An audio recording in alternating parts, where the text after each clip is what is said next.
Well, hello there, ladies and gentlemen. Simon here with another episode of Ahsoka to react to, episode number 3. And yeah, it's been a week already since those first 2 episodes. That's pretty crazy.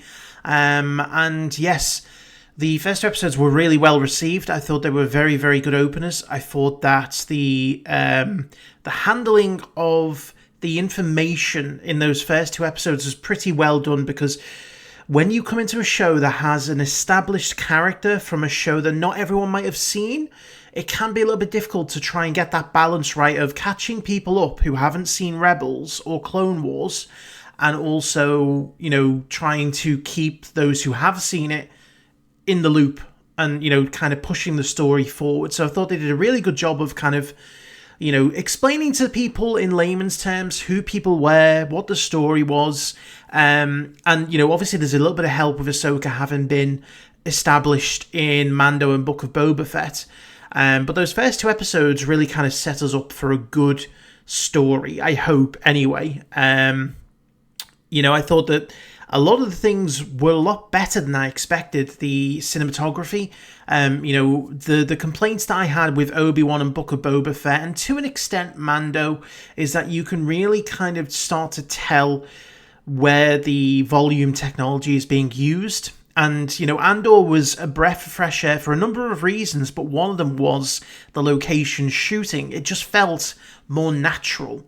And whether, you know, they've just perfected the volume technology, whether they've balanced it a bit better, you know, with some location shots, it just felt natural. You know, it felt really good.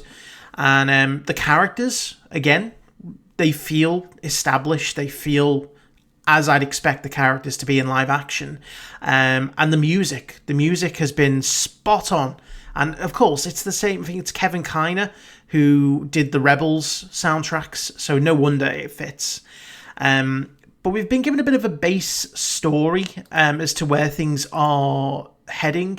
Obviously, we're going to Thrawn. Obviously, the Eye of Sion is this big-ass hyperspace ring that I think is going to carry a Star Destroyer, possibly the Chimera, which is Thrawn's command ship, back from this other galaxy, you know, to the established galaxy, along with Thrawn and whoever else is out there. And, you know, I think we'll eventually run into Ezra as well. Right now, it seems to be trying to establish what's going on with the New Republic and in this kind of side of the galaxy, and setting up our villains as well. You know, one thing I would say is that I've very much enjoyed Balon and Shin, and, you know, kind of just trying to find out more about their relationship. So it'll be interesting to see how their kind of journey ventures on as we run through this series. Now, again, we've only got 8 episodes. We're already 2 episodes deep, and this episode I don't think is going to be too long. I think it's going to be around about the 35-40 minute mark, which again, I'm not a huge fan of. You know, I like to have lengthy episodes, hour long at least. You know, if you're gonna have really short episodes, condense it down if you can. You know, rather than kind of stretching out, making us all wait. But, you know, that's a minor complaint that I have. So anyway, we're going to jump in and we're going to watch episode 3 of Ahsoka. Oh, wow. Are they studying different lightsaber techniques? I like it. That's pretty cool. Just think of how many Jedi he has trained like this. Enough to get by? Barely. I love the sass of her young. How Yeah. about Zatochi? Learning to wield the Force takes a deeper commitment. I don't know if she will be able to wield the Force. Because I always assumed it was just... I'm the worst candidate to be a Jedi out of every Jedi who's ever known. He did say that, yeah. It's true. She's got she's got a number of lightsabers there. Here.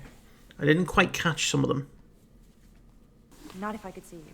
Exactly. This is just like Luke I'll lower your visor and concentrate. back on the Millennium Falcon. But I can't see anything to put the blast shield down. Follow my voice. Again, I love the kind of Asian aesthetic on the soundtrack here.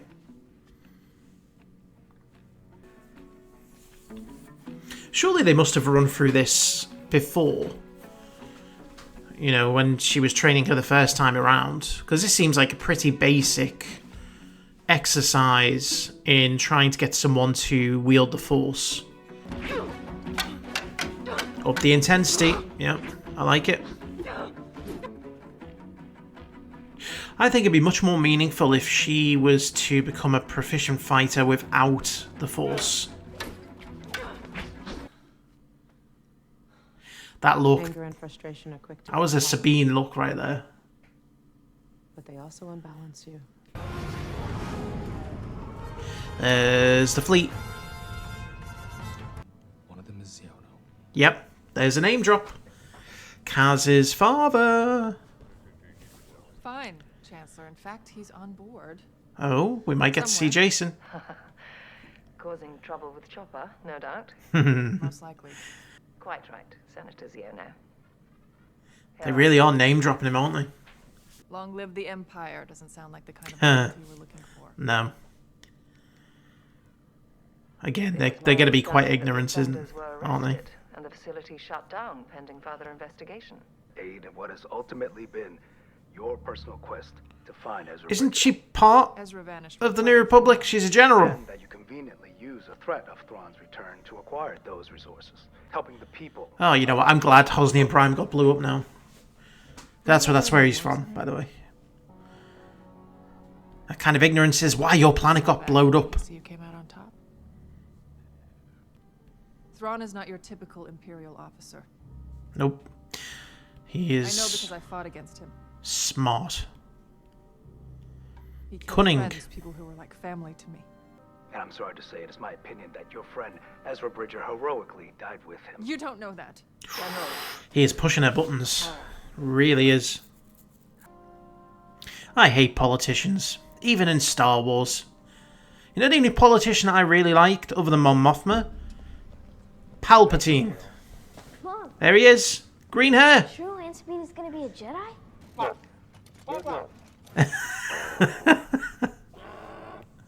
want to be a Jedi. Yeah, I know you do. His hair is not as green as in the animated show. Again, I really don't want Sabine to be Force sensitive. I like her as a Mandalorian. Ahsoka. Like, just as a fighter. My best. It just seems strange to divert from the established path. She is not an acceptable candidate. By their standards. Standards which were proven over a millennia. And led to their downfall. Yeah. Historically, there have been very few Mandalorians who ever became a Jedi. You do come from a long line of non-traditional Jedi. That way, she fits right in. What, you know, virgin births aren't traditional?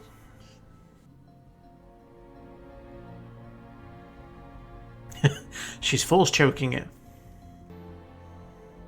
Just like the idea that she's doing this while at the same time Hu Yang's being crushed.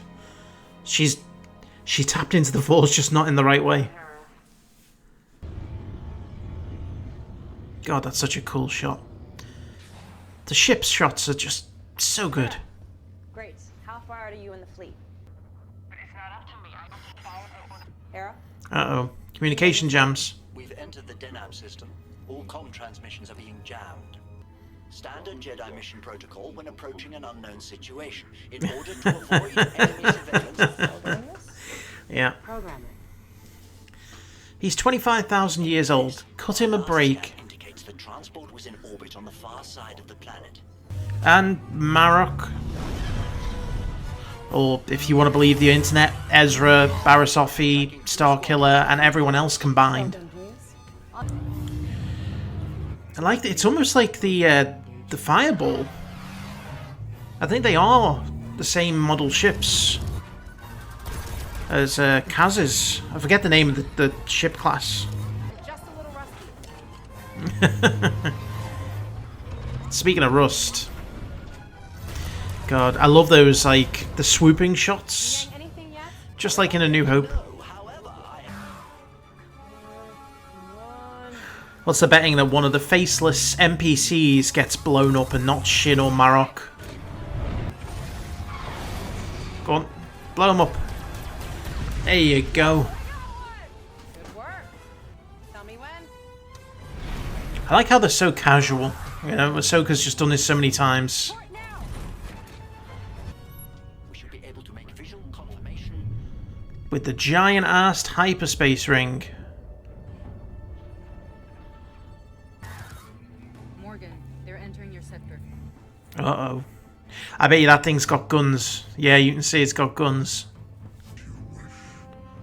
Ooh, the first time we get to hear him. Fighters have broken off. You better get up here. With a heavy voice modulator. Ship steady while I attempt to run my scan.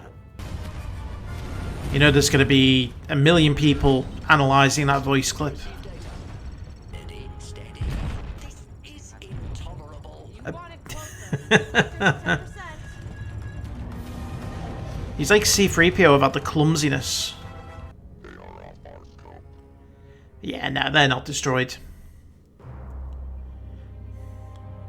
How are they off your scope when they're right in the middle of you? Congratulations. You almost got them. I like the little bit of sass. Huh? Out where? Just keep working. What? I'll distract them. Oh, we about to get some live action spacewalking Jedi? That's the spacesuit. Oh! Okay. This is kind of cool. Okay. Okay, that's definitely something Anakin would do.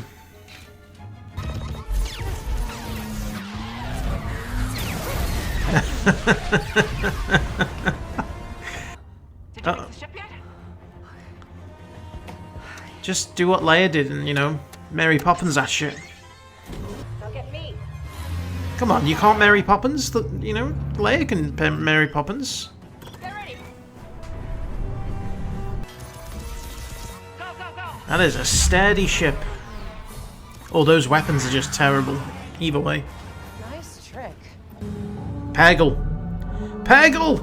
Yes! We did see them in the clouds. In the last episode. Well, Sabine, you've definitely seen them before. Oh, look at that. Live action Peggles. Uh-oh. Uh-oh. Those motherfuckers are huge. I've got an opening. Yeah, it feels like these are way bigger than the ones from Rebels. We're in pretty bad shape. Better set us down. Yeah, you're gonna have to land. Oh, he's back. And complete. Took my battery back up a while to cycle, I suppose. I'm guessing they'll just so happen to be nearby the map area. Yes, but I have never seen one built on this scale before. A craft It's for a Star Destroyer. configuration would be capable of a hyperspace jump of astonishing speed and distance. Hyperspace lanes between galaxies, which used Yeah. to follow the migration paths of star whales named Purgle. Yeah, that's what happened. I love it. All he has to do is stand there and look menacing. That's enough for me. He's got such presence. Yeah, so again, just a little frustrated with the short length because that was a hell of an episode. Like it had everything. Considering it was only half an hour long, you know, you get a little bit of the politics at the beginning, you know, with Hera and the New Republic senators who do a real good job at reminding us just why the Republic fell in the first place, and you know nothing changes. You know, Mon Mothma, I'll be fair to her, she does her best. She's got the right intentions, but those senators around her, my God. I said it in the reaction, but I think the only politician that I really like, other than Padme and Mon Mothma, is Palpatine.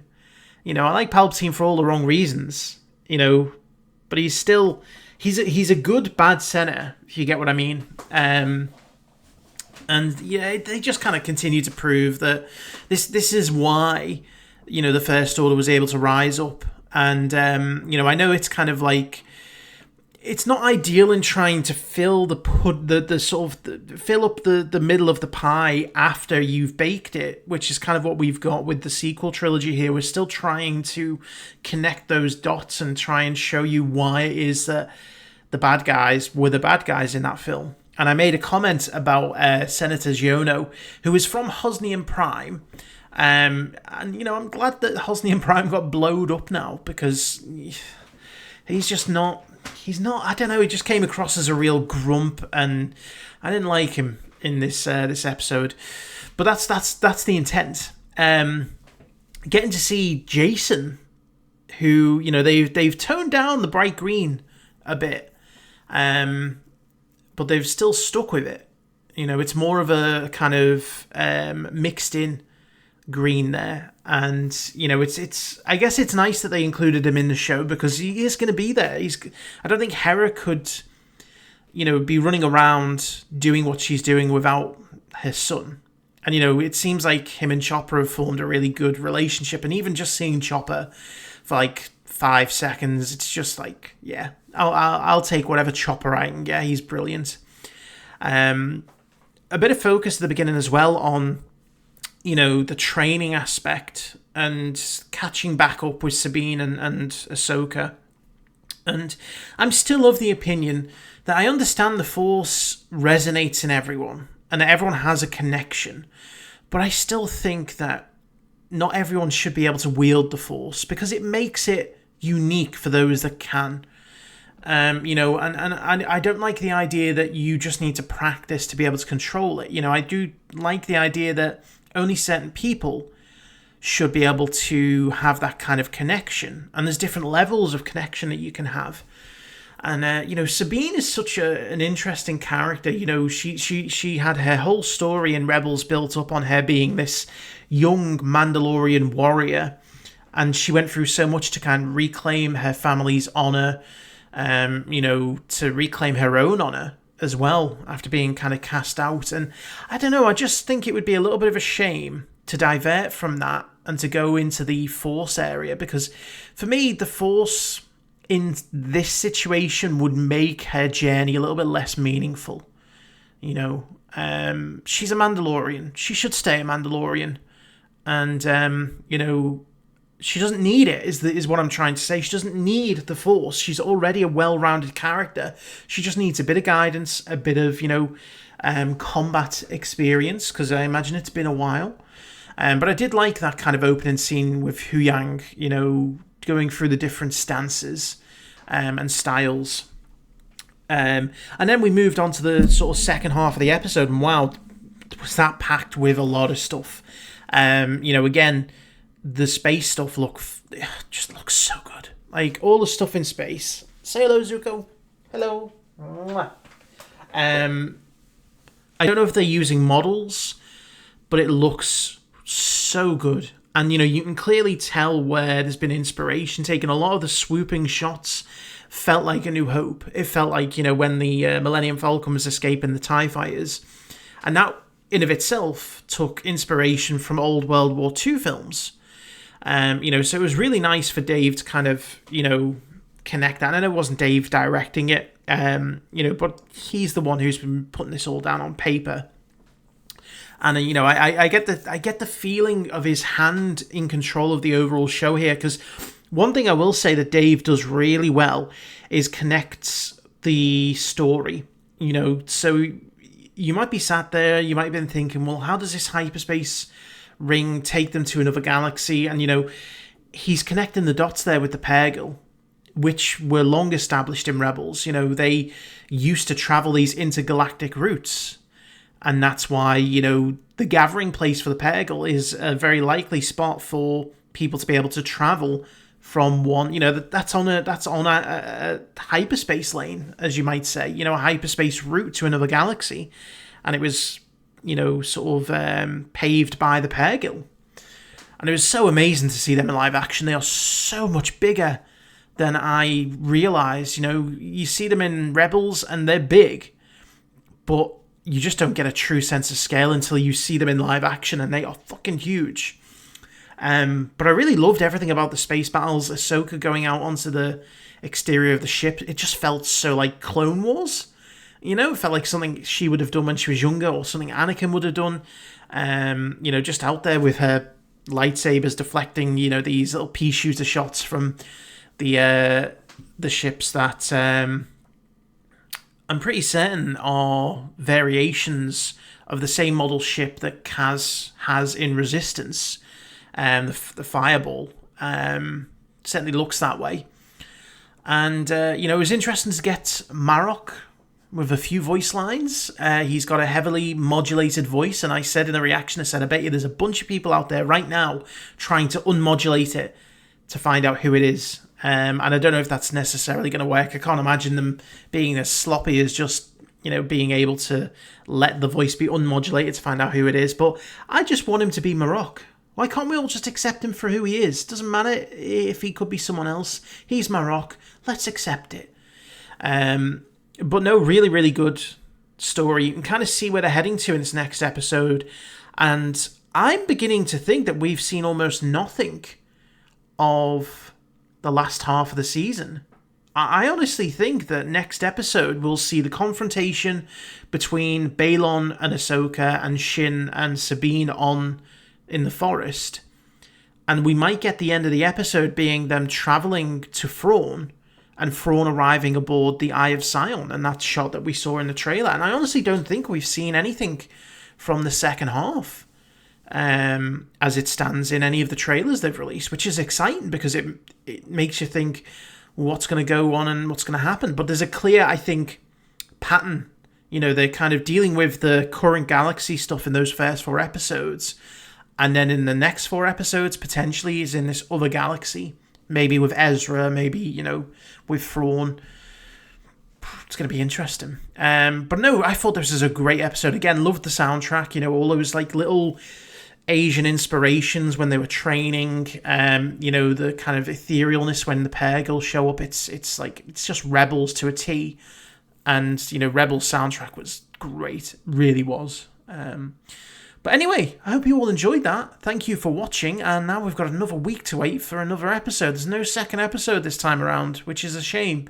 But thank you for watching, and I'll see you for the next one.